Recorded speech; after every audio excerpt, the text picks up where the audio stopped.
Eres un general mongol. Has visto cosas que harían vomitar a cualquier hombre normal.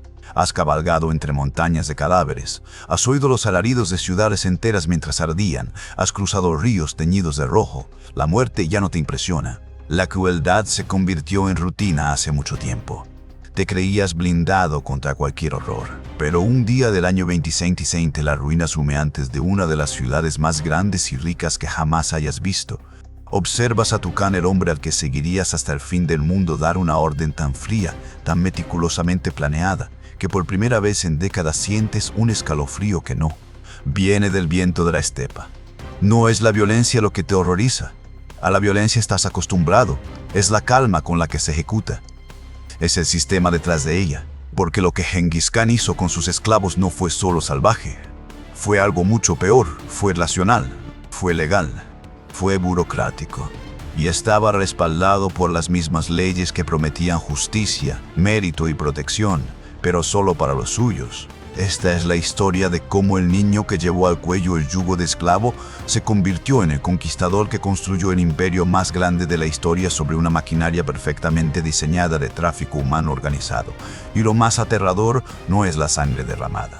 Lo más aterrador es que ese sistema era tan eficiente, tan lógico, tan civilizado en su crueldad, que incluso hoy los historiadores se devanan los sesos tratando de entender cómo el mismo hombre pudo ser un legislador progresista para su pueblo y el arquitecto de una deshumanización sistemática para todos los demás. Quédate conmigo, porque cuando termine esta historia vas a comprender por qué el modelo de esclavitud de Genghis Khan fue infinitamente más peligroso que el barbarismo puro y duro. Y vas a ver por qué eso sigue importando para entender ciertas estructuras de poder que aún existen hoy. Vamos a retroceder hasta los años de 70, a las estepas heladas de Mongolia. Un adolescente llamado Temujin está sentado en la más absoluta oscuridad. Al cuello y a las manos lleva un cangue de madera, un instrumento de tortura pensado originalmente para animales de granja. La madera le corta la piel, no puede acostarse, no puede alimentarse solo, ni siquiera puede rascarse la cara. Cada noche lo arrastran a una tienda diferente, con un guardia diferente. Ya no es una persona, es un objeto, un trofeo viviente que demuestra que sus captores han quebrado a su clan. Pero mientras la mayoría de los prisioneros en su lugar solo soñarían con escapar o vengarse, el joven Temujin observa, estudia, toma notas mentales, nota que los guardias se emborrachan, que se vuelven descuidados, que durante la noche de un gran festival, cuando todos celebran, la disciplina se derrumba por completo. Espera, y cuando llega esa noche, actúa, pero no solo huye. Convence a uno de sus captores, un joven que le había mostrado un mínimo de bondad, de ayudarlo. Incluso encadenado, Temujin ya estaba dominando el arte que definiría su imperio, entender qué motiva a las personas y usar ese conocimiento sin piedad. Pero el cangue no fue su primera lección sobre la impotencia absoluta. Años antes, cuando Temujin tenía solo 9 años, su padre Yesegai fue asesinado, envenenado por rivales durante un banquete.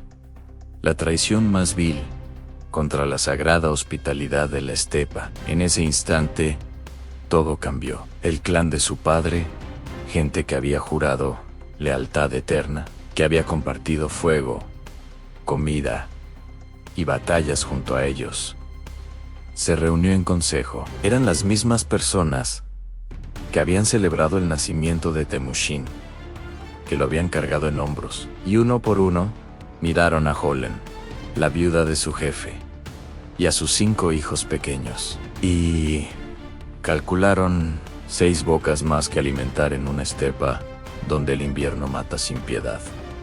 6 cargas han 6 riesgos, así que, en pleno invierno, montaron sus caballos y se fueron. Los abandonaron. Imagina tener 9 años y ver cómo la única comunidad que has conocido te da la espalda y desaparece en el horizonte. Ver cómo eligen su supervivencia por encima de cualquier juramento. Ver cómo dejan a una mujer y a 5 niños a una muerte casi segura.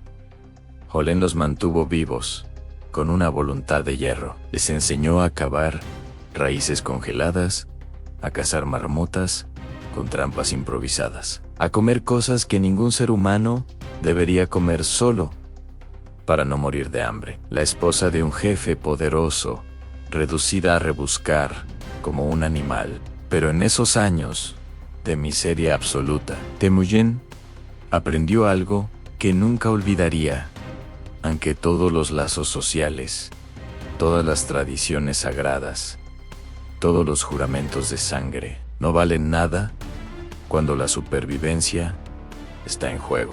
Lo único que importa es el poder, un poder tan abrumador que haga imposible la traición, porque el precio sería demasiado alto. Estas experiencias, el abandono, la esclavitud, la fuga, forjaron en la mente de Temujin algo completamente nuevo. Él no quería solo venganza, no quería solo poder personal, quería reconstruir la sociedad desde cero, con una lógica totalmente distinta. ¿Piensa en ello? La sociedad mongola tradicional giraba en torno a la familia y al clan. Tu lealtad era hacia tu sangre, hacia tu tribu. Pero Temujin había aprendido de la peor manera que la familia te abandona, que los lazos tribales son papel mojado, que todo el sistema estaba roto de raíz. Por eso empezó a soñar con algo radical, una sociedad donde la lealtad no dependiera de la sangre, sino de la ley, donde el ascenso no dependiera de quién fue tu padre, sino del mérito y de una obediencia absoluta, donde la traición no fuera solo vergonzosa, sino imposible, porque el castigo sería tan rápido y tan seguro que nadie se atrevería. Pero aquí está la base oscura de esa visión. Para reorganizar la sociedad desde cero, necesitas trazar una línea. Necesitas definir quién está dentro y quién está fuera. Quién recibe la protección de las leyes y quién no. Y Temujin, el niño que había sido tratado como menos que humano, que había llevado el yugo del esclavo, estaba a punto de trazar esa línea con sangre. Tras décadas de guerras brutales, Temujin ha logrado lo imposible. Ha unido o sometido a todas las grandes tribus de la estepa mongola, las eternas razias, las venganzas de sangre, el ciclo interminable de traiciones. Todo ha terminado. Se convoca una gran asamblea, un Kurultai. Representantes de todas las tribus se reúnen junto al río Onon Ali, bajo un estandarte blanco con 9 colas. Temujin es proclamado Genghis Khan, gobernante oceánico o gobernante universal, según la traducción que prefieras. Pero Genghis no celebra lanzándose de inmediato a conquistas extranjeras. No, todavía. Su primer acto como Khan Supremo es algo mucho más revolucionario. Anuncia un nuevo código legal que regirá a toda la nueva nación. La Yasa. Cuando los historiadores modernos estudian la Yasa por primera vez, suelen quedarse impresionados. Para el siglo XIII, algunas de sus leyes eran sorprendentemente avanzadas. Primero se prohibió el secuestro de mujeres en una sociedad donde robar novias era práctica común.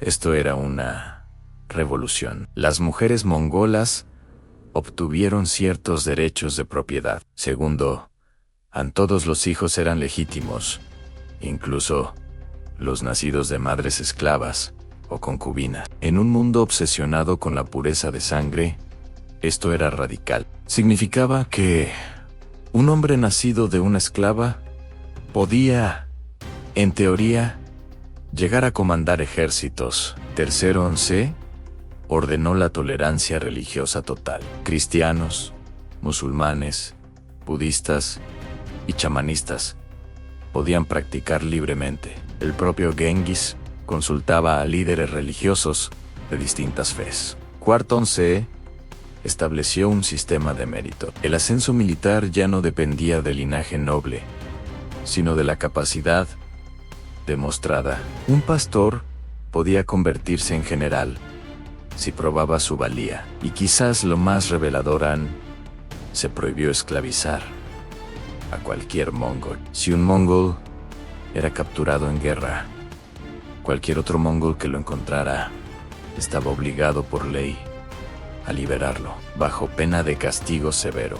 Leyendo estas leyes, cualquiera pensaría que Gengis Khan, el niño que había llevado el yugo del esclavo, estaba construyendo una sociedad justa, basada en su propio sufrimiento, que había aprendido empatía del trauma. Estarías completamente equivocado, porque escondidas entre las disposiciones de la Yasa había otras más silenciosas, más sutiles, que revelaban la verdadera estructura del nuevo mundo. La misma ley que prohibía esclavizar mongoles permitía explícitamente esclavizar a los no mongoles.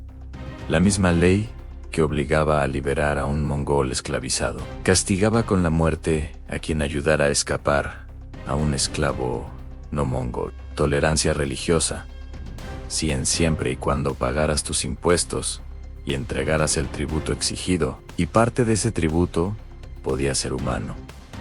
¿Lo ves ya? Genghis no abolió la esclavitud, la convirtió en arma. Creó un sistema donde todas las leyes progresistas e ilustradas se aplicaban exclusivamente a un grupo en los mongolíes. Todos los demás quedaban en una zona gris, legal, donde no tenían ninguna protección. No eran personas ante la ley, eran recursos, pero la Yasa hizo algo aún más profundo. Destruyó por completo la estructura tribal tradicional. Genghis reorganizó a toda la población mongola y su ejército en unidades decimales perfectas en 10, 100, 1.0 y 10.0 hombres. Un Arban eran 10 guerreros, un Yagun, Cazarratus, un Mingón, 1.0 Onun, 10.0 An. Tu comandante ya no era el jefe de tu clan. Tu lealtad ya no era hacia tu familia de sangre, era hacia tu unidad y, en última instancia, hacia el propio Khan.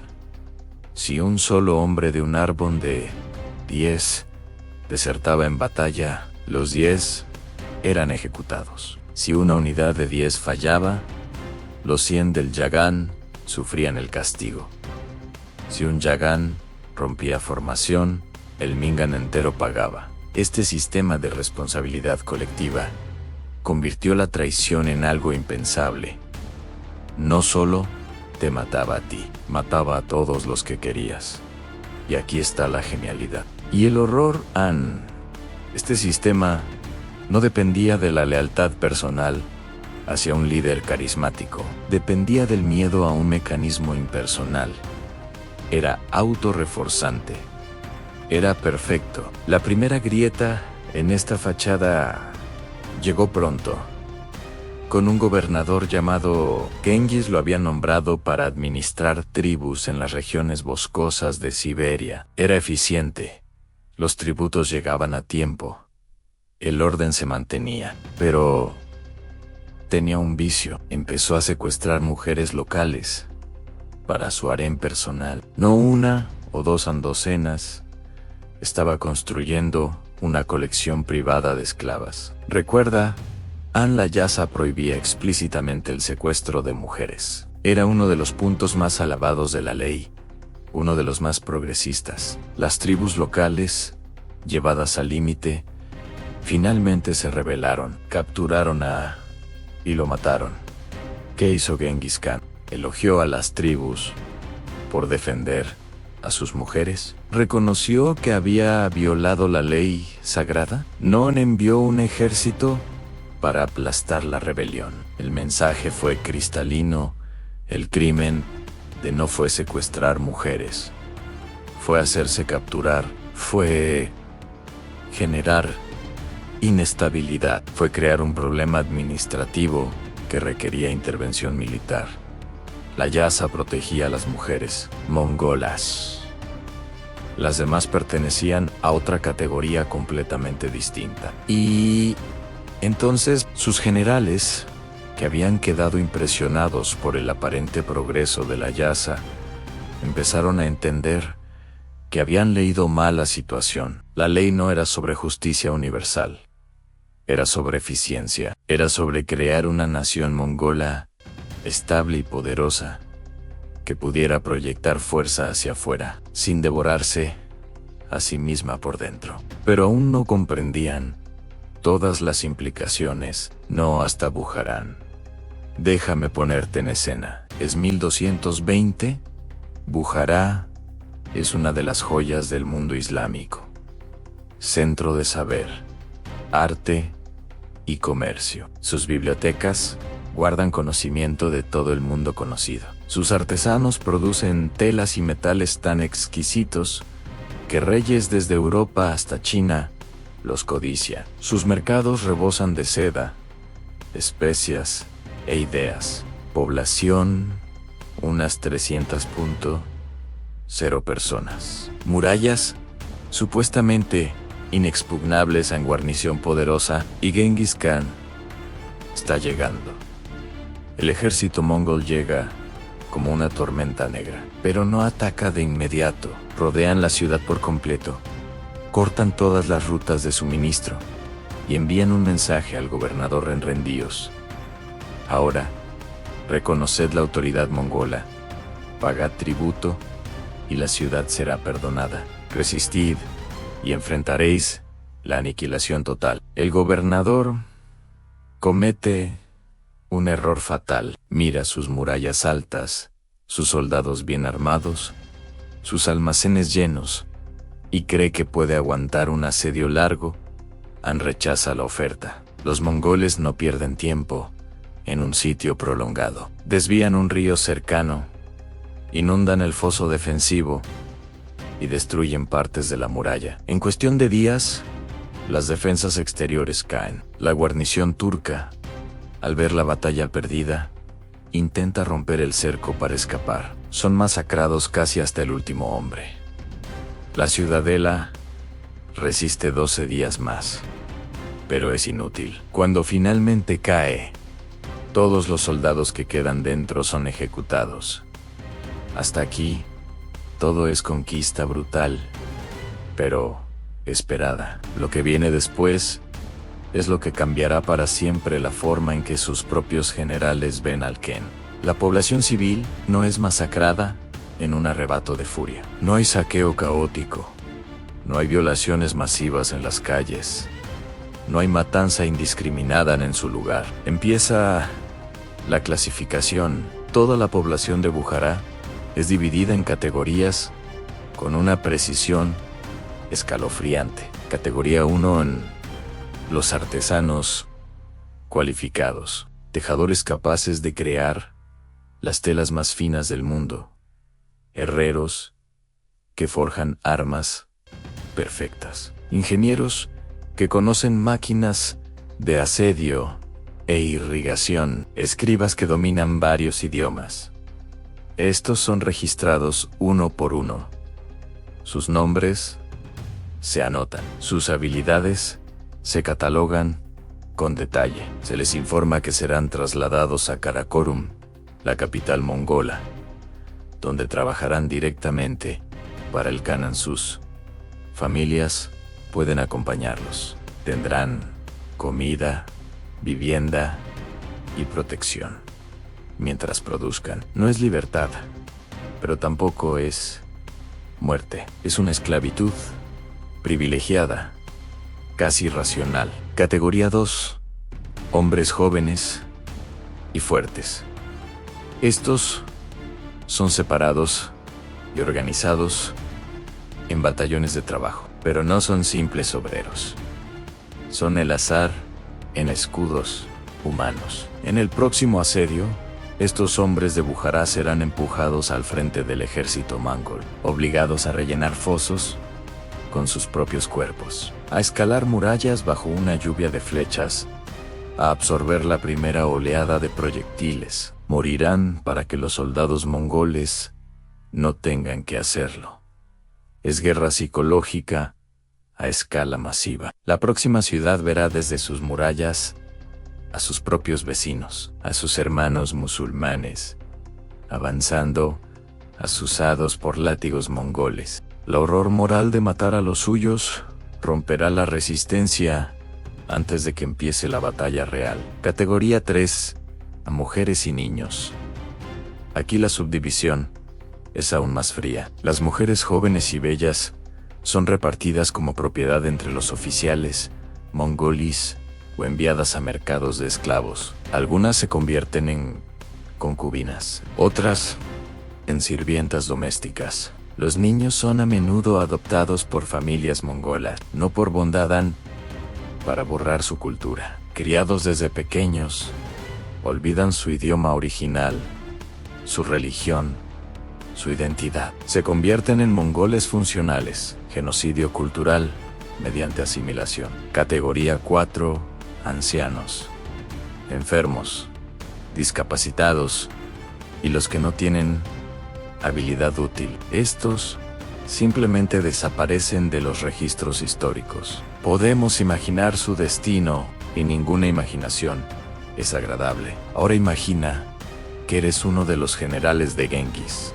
Observando todo esto en silencio, has seguido a este hombre durante años. Has visto cómo unió tribus que se odiaban desde siempre. Has creído de verdad en la Yasa, en esa promesa de un mundo nuevo, donde el mérito valía más que la sangre, donde la ley protegía a los mongalis de los viejos vicios de la estepa. Y ahora estás aquí, de pie entre las ruinas de Bujará, viendo como un ejército entero de escribas, oficiales y soldados procesa a cientos de miles de seres humanos como si fueran ganado. Ves a un tejedor famoso, cuyas alfombras valían más que oro, arrodillado mientras un escriba mongol anota su nombre, edad y especialidad exacta. Ves a un muchacho de 15 años, fuerte y sano, separado de su madre a empujones y enviado al grupo del azar. Ves a una niña de 10 años agarrada a la falda de su padre, mientras un soldado la arranca y la lleva hacia el carro de los adoptables. Y lo peor en todo, se hace con una calma absoluta, sin gritos innecesarios, sin saqueo descontrolado, sin borracheras, solo órdenes claras, listas, sellos de cera, registros. Un oficial mongol cuya crónica llegó hasta historiadores persas lo describió años después con estas palabras: habíamos destruido ciudades antes, habíamos matado sin piedad, pero aquello era distinto. No era guerra, era cosecha. Nos sentíamos granjeros recolectando una cosecha humana, no guerreros conquistando un enemigo. Y comprendí que, en la visión del Khan, eso era exactamente lo que éramos. En ese momento algo se rompe dentro de algunos generales. No porque fueran sensibles a la violencia. Recordemos, en estos son hombres que han decapitado a miles con sus propias manos, que han usado catapultas para lanzar cabezas cortadas dentro de muralla. Lo que les revuelve las entrañas es la frialdad burocrática, la sensación de que la conquista ya no tiene principio ni fin, de que se ha convertido en un proceso industrial, repetible, escalable, de que la guerra tradicional, lucha, victoria, botín, fin, ha sido sustituida por una cadena de producción de sufrimiento perfectamente organizada. Algunos generales abrazan la nueva realidad con entusiasmo. Empiezan a ver a los prisioneros no como botín caótico, sino como inversión. Un buen artesano persa puede valer más que 100 caballos. Un ingeniero chino puede diseñar máquinas que tomen la próxima ciudad en días en lugar de meses. se convierten en administradores de tráfico humano a escala nunca vista. Se hacen obscenamente ricos. Pero otros no pueden dormir esa noche. No dicen nada en voz alta. NAD es tan estúpido, pero en sus miradas hay una pregunta que empieza a crecer. ¿En qué nos hemos convertido? ¿Era esto lo que firmamos cuando juramos lealtad al Khan? ¿La Yasa era realmente una ley para protegernos, o solo una herramienta para convertir al resto del mundo en materia prima? Y lo más inquietante, el sistema funciona demasiado bien. Después de Bujará, vino Samarcanda, luego Nishapur, luego Bagdad. Cada ciudad caída alimenta la máquina. Los historiadores calculan que solo durante las conquistas de Genghis, entre 1 y 2 millones de personas fueron desplazadas forzosamente por todo el imperio. Eso sin contar los muertos, ni los esclavos que se quedaron en sus regiones de origen. Piensa en la logística, mover a 1 millón de personas a través de Asia, en el siglo XIII, las cadenas de suministro para alimentarlos en la marcha, los registros detallados, los campamentos de tránsito. Los mongolis crearon un aparato administrativo entero solo para gestionar poblaciones conquistadas. Desarrollaron un sistema de registro que rastreaba a trabajadores cualificados en todo el imperio. Un herrero de Bujará podía acabar en Karakorum trabajando junto a un ingeniero chino y un orfebre ruso. Era, de forma retorcida, una de las primeras fuerzas laborales verdaderamente globales de la historia. Pero lo que hizo el sistema verdaderamente siniestro fue crear una jerarquía incluso entre los propios esclavos. En la cima estaban los artesanos cualificados al servicio directo de los mongolis. Tenían una extraña seguridad mientras produjeran. Eran valiosos. Comían bien en sus familias, estaban protegidas, vivían casi como privilegiados dentro de su cautiverio. Debajo, las sirvientas domésticas y concubinas. Su destino dependía del humor de su dueño. Pero al menos tenían techo, comida y relativa comodidad. Más abajo, los trabajadores agrícolas y obreros generales hacían el trabajo duro del imperio: construir carreteras, cultivar campos, cargar caravanas. Sufrían, pero estaban vivos, y con suerte y esfuerzo podían ascender un peldaño. En el fondo absoluto, en el azar, los escudos humanos, su esperanza de vida, una vez asignados, se medía en meses, semanas, a veces. Esta jerarquía no era accidental, era deliberada. Generaba competencia entre los propios cautivos. El artesano no quería ser rebajado a obrero. El obrero no quería terminar en el azar. Así que trabajaban más duro, no se rebelaban, se vigilaban unos a otros, informaban de cualquier queja o intento de fuga. El sistema hacía que los esclavos se policían a sí mismos. No necesitabas guardias en cada esquina.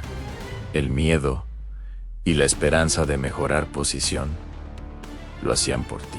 El impacto económico fue brutal y deslumbrante. Nobles mongoles que antes eran pobres pastores se convirtieron en multimillonarios de su época. Una sola campaña exitosa podía darte docenas de artesanos expertos, cientos de kilos de oro y plata, y contactos comerciales que valían fortunas. Algunos generales se especializaron en el tráfico humano, vendían lotes de cautivos a otras partes del imperio o a mercados extranjeros. Era un negocio más rentable que el saqueo tradicional. Karakorum, la capital mongola, pasó de ser una ciudad de tiendas nómadas a una metrópolis cosmopolita, construida literalmente por esclavos de una docena de pueblos conquistados. El gran palacio del Khan tenía tejados chinos, jardines persas trabajos en metal europeos. Era un monumento vivo a la explotación organizada. Pero quizás el arma más poderosa del sistema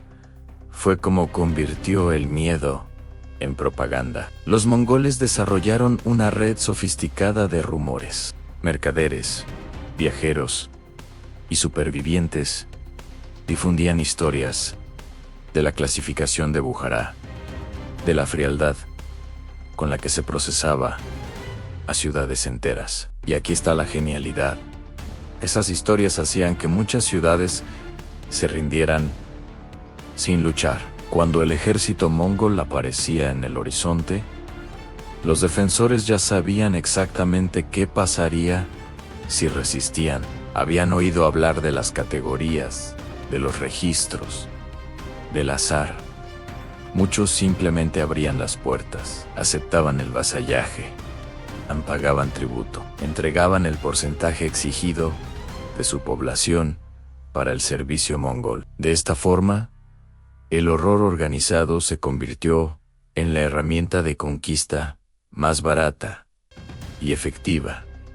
La amenaza bastaba, no hacía falta derramar sangre mongola. Tras la muerte de Genghis, en 1227, sus hijos y nietos dividieron el imperio.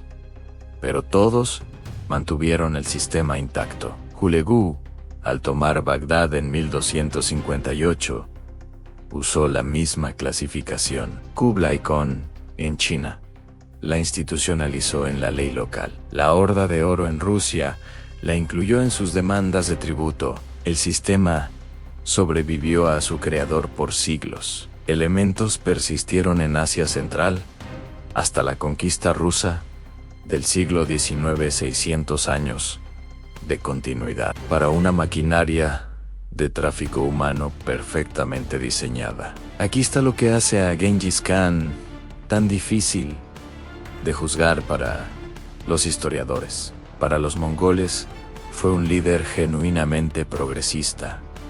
Ascendió por mérito, no por nacimiento. Protegió a las mujeres mongolas de abusos antiguos. Garantizó libertad religiosa. Creó un código legal que trajo estabilidad sin precedentes a la estepa. Bajo su gobierno, la esperanza de vida mongola aumentó. La delincuencia cayó. El comercio floreció como nunca. Para el mongo promedio, la era de Genghis Khan fue una edad de oro. Pero esa edad de oro se levantó sobre la deshumanización sistemática de todos los que no eran mongalís. Es tentador llamarlo simplemente malvado, un monstruo, pero eso es demasiado fácil. Los monstruos son caóticos, impulsivos, irracionales. Genghis Khan fue racional. Hasta el hueso construyó sistemas, creó leyes, planeó para generaciones. Y eso es mucho más aterrador que la brutalidad al azar. No inventó la lógica de leyes progresistas para los nuestros. Explotación sin límites para los demás. Esa lógica ha existido siempre, pero la perfeccionó como nadie. Los imperios coloniales del siglo XVIII y XIX usaron exactamente el mismo manual and rule of law en casa. Saqueo organizado afuera. Gran Bretaña proclamaba derechos humanos mientras extraía riqueza de India y África mediante estructuras legales. Francia gritaba libertad, igualdad, fraternidad, mientras mantenía regímenes brutales en sus colonias. Los padres fundadores de Estados Unidos escribieron que todos los hombres son creados iguales, mientras mantenían la esclavitud, chattel. Incluso los nazis implementaron programas sociales avanzados para los alemanes arios. Mientras industrializaban el genocidio, la pauta se repite. Dibuja un círculo alrededor de nosotros. Crea leyes que nos protejan y trata a todos los que están fuera del círculo como recursos explotables. Genghis Khan no inventó esa lógica, la llevó a su expresión más pura y eficiente. Hoy, en Mongolia, es un héroe nacional. el padre fundador que unificó a su pueblo y creó el imperio más grande de la historia. Y no están equivocados. En Irán, Asia Central y partes de Europa del Este, es recordado como el destructor catastrófico que borró ciudades enteras y civilizaciones florecientes. El saldo de muertos de las conquistas mongolas se estima entre 30 y 40 millones, aproximadamente el 10% de la población mundial de la época. Y tampoco están equivocados. Las dos visiones son ciertas al mismo tiempo. Esa es la verdad incómoda. Volvamos al punto de partida. Aquel día en Bujara, cuando los generales de Genghis observaron la clasificación y comprendieron por fin que habían ayudado a construir. Algunos lo aceptaron como el precio inevitable del imperio. Otros lo abrazaron y construyeron fortunas.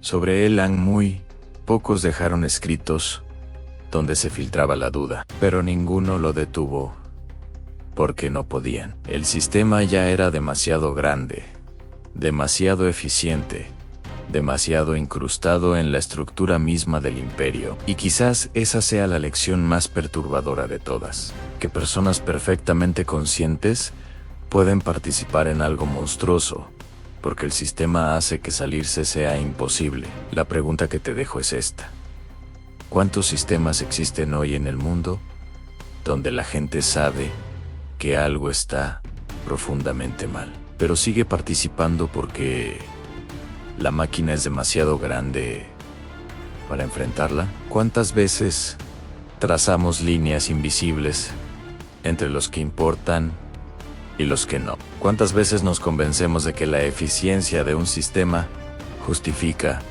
su inhumanidad? La historia del sistema de esclavitud de Genghis Khan no es solo sobre un hombre o un imperio antiguo, es sobre cómo los seres humanos podemos racionalizar la crueldad organizada cuando la vestimos con el lenguaje de la ley. La eficiencia y la civilización. El niño que llevó el yugo del esclavo se convirtió en el hombre que construyó un imperio sobre millones de yugos. Y lo hizo no con caos, sino con orden, no con salvajismo ciego, sino con arquitectura legal cuidadosa. Eso debería asustarnos más que cualquier cuento de barbarie pura. Gracias por quedarte hasta el final. Si esta inmersión profunda en los mecanismos oscuros del poder te ha hecho pensar, comparte este video. Aquí no maquillamos la historia, la miramos de frente para entender cómo funciona realmente el poder y cómo se mantiene durante siglos. Nos vemos en la próxima.